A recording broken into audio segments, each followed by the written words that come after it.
Welcome back to Renewable Rides. 435 gigawatts.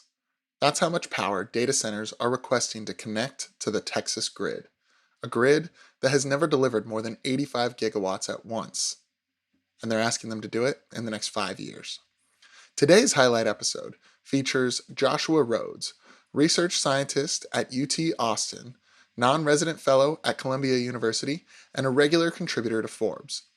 Joshua models ERCOT, or the Texas grid, for a living. And back in 2025, he called the data center interconnection queue a bubble. Spoiler, it got even bigger.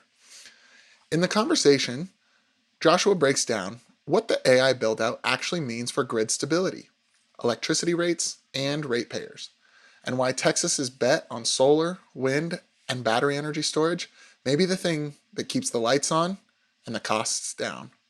If you're trying to understand where energy demand is headed and what that means for your real assets that you own or operate, this one's going to be worth your time.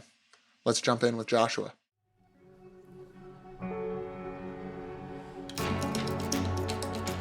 You've done a lot of work, Joshua, around modeling the Texas grid, and you called the data center queue a bubble back in 2025.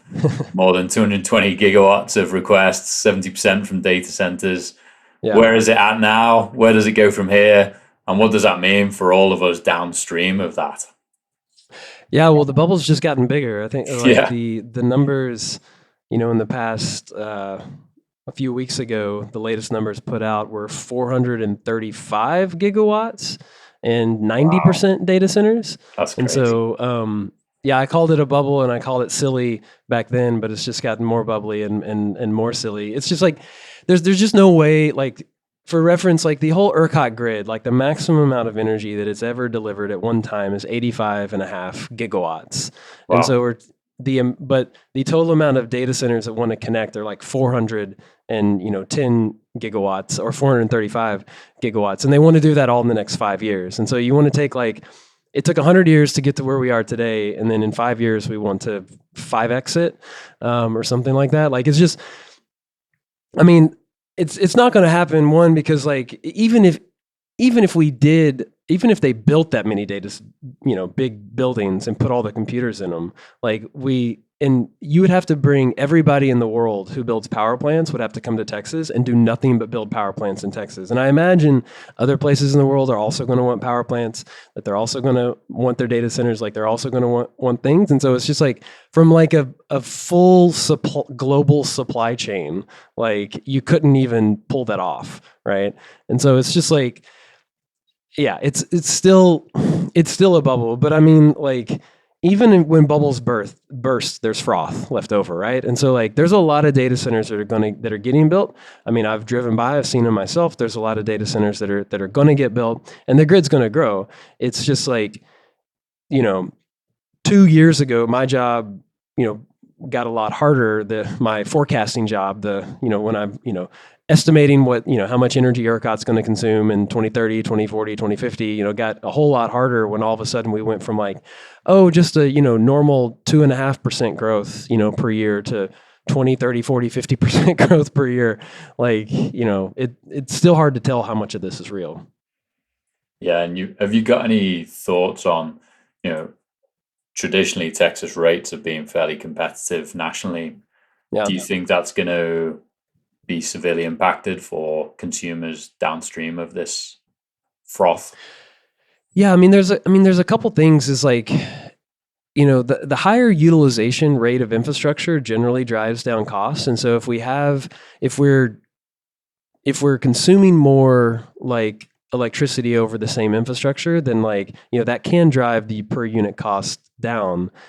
However, what's happening right now is just like, because supply chains are not geared up to grow this quickly, these large loads are putting strain on the existing system and the supply chain to expand that system. So when I put on my electric utility commissioner hat, for Austin Energy, the local municipal utility in Austin, I see that transformers, if you thought inflation on eggs was bad over the past little while, like inflation on inflation on eggs is like maybe 10% or 15% or something like that. CPI maybe 20-30% exactly, but like transformers it's like 200%.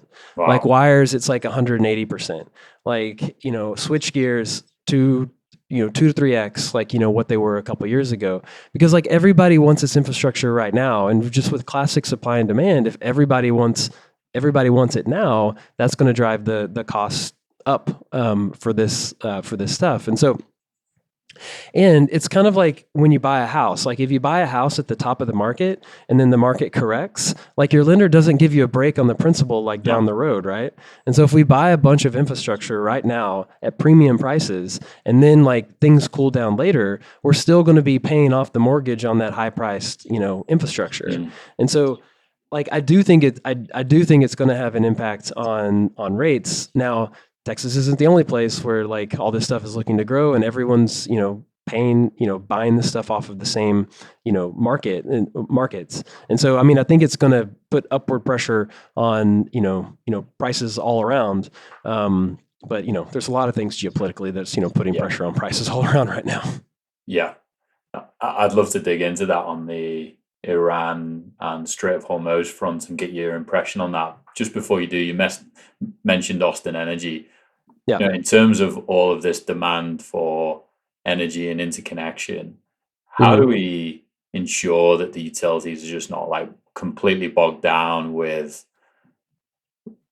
analyzing who's actually legitimate or not? Like, what are you saying there? How do you manage, like, where should they be putting their time and attention? Because not all of these projects can go ahead, as you've said. So how do we determine who is actually legit and where this infrastructure should go? Yeah, no, it's a great question. And I really think the answer is to force more of these loads to put more skin in the game earlier on, right? Because like, so a lot of we in Texas, like we talk about this large load interconnection queue, like we actually had a process in a queue. We didn't.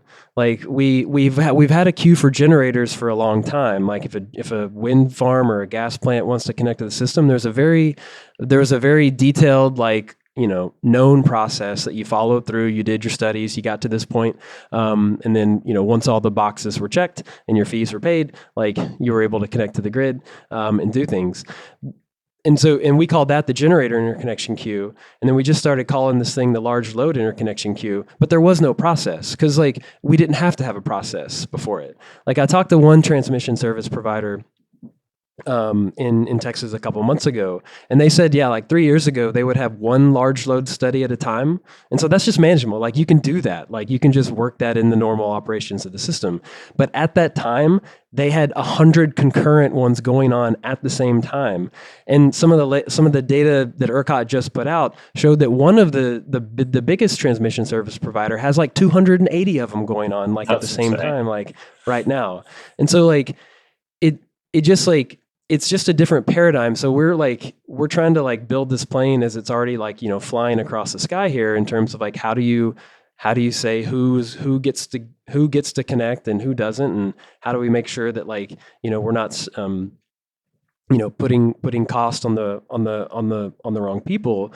And so what ERCOT's doing is they're actually doing this thing called a batch zero process, where they're going to study these things in batches, right? We used to be able to study them individually, but it's like once you study a large load here, like, and then if another one pops up, on the other side, like it's already changed the grid dynamics that gave you the yes or no for like the first one, right? And so ERCOT's going to try to study a whole bunch of these at once, and they're also increasing the amount of money that you have to put down in order to do this, because one of the things around like particularly AI data centers right now is that they measure like the megawatt of compute not happening this year in like the billions of dollars. So if like, if I've got a 1 megawatt data center that gets a year delay, like the losses are like in the billions of dollars, right? And these things are hundreds, if thousands of megawatts, right? And so you're talking, crazy amounts of crazy high valuation of getting these data centers energized. And so a lot of times what we saw is these data center companies were putting the same project in 5 or 6 different places, like just trying to get somewhere quicker. And so that was inflating like the system, because again, we didn't have a process, and so it was very cheap to get in the quote unquote queue.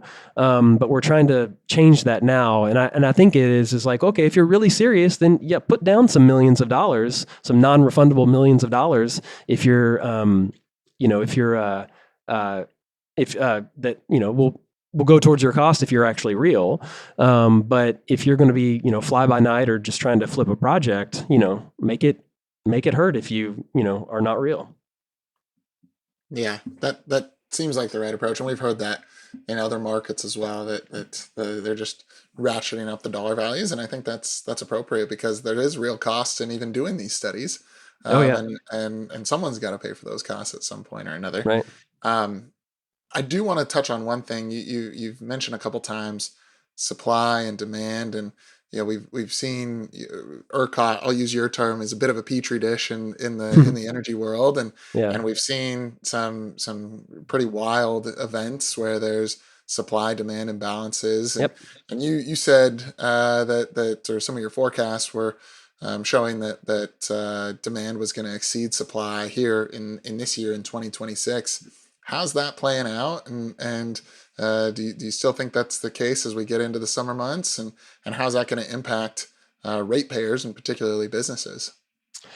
Yeah. So I mean, I think we'll probably be okay. Like, this summer, just given like how many, of the data center, like just looking at like the conversion rate from paper study to actual energization, whatever, can't say it, of data centers, like it's not following like the hockey stick path that like a lot of them would like to, right? Because like, it's just hard to build infrastructure. It's just slow. It's like, the utility space is just historically like a slow space. And so I don't think we're going to see like some of these large numbers like come through here.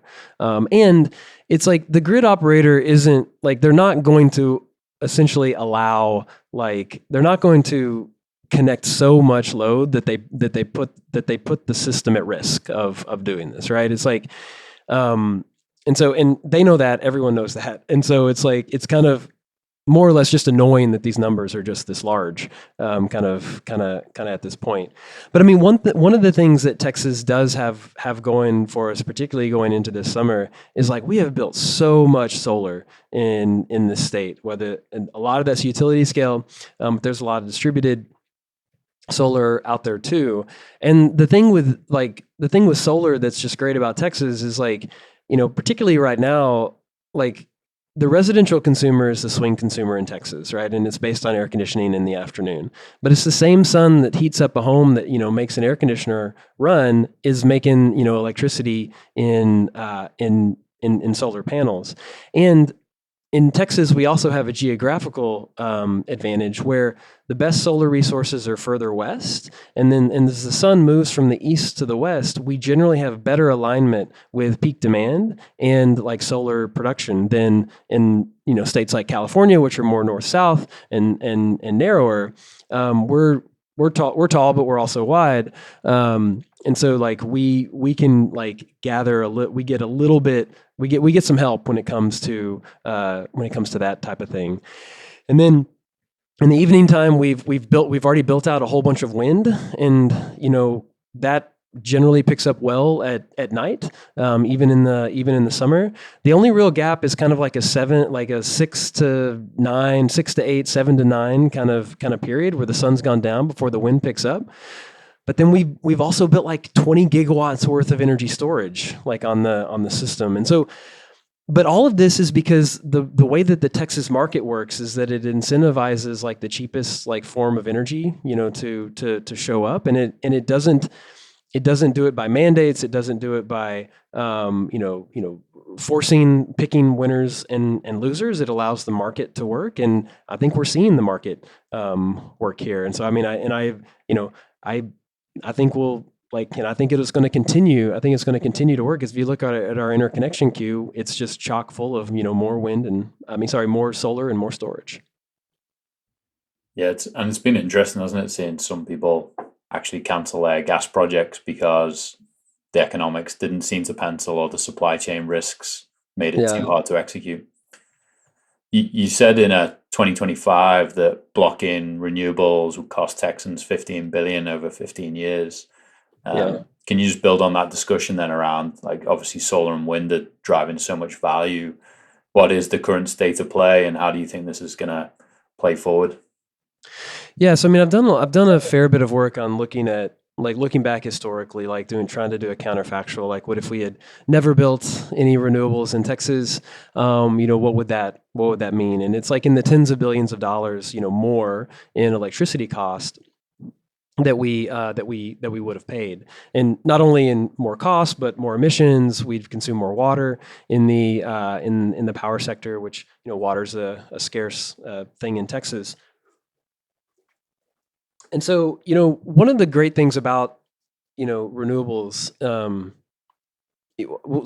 of the great things about renewables is, like, you have a lot more, like, cost certainty when it comes to deploying them, because they're CapEx heavy, right? And so it's like, when they're CapEx heavy, it's like you're going to spend the bulk of your money in the next couple of years, and then after that, like, you're not going to have to, buy fuel and other types of things like that. And so, if you build a gas plant, like, you're going to spend a lot of money in the next couple of years, but then you're going to continue to spend money, for the next 30 years over the lifetime of that asset.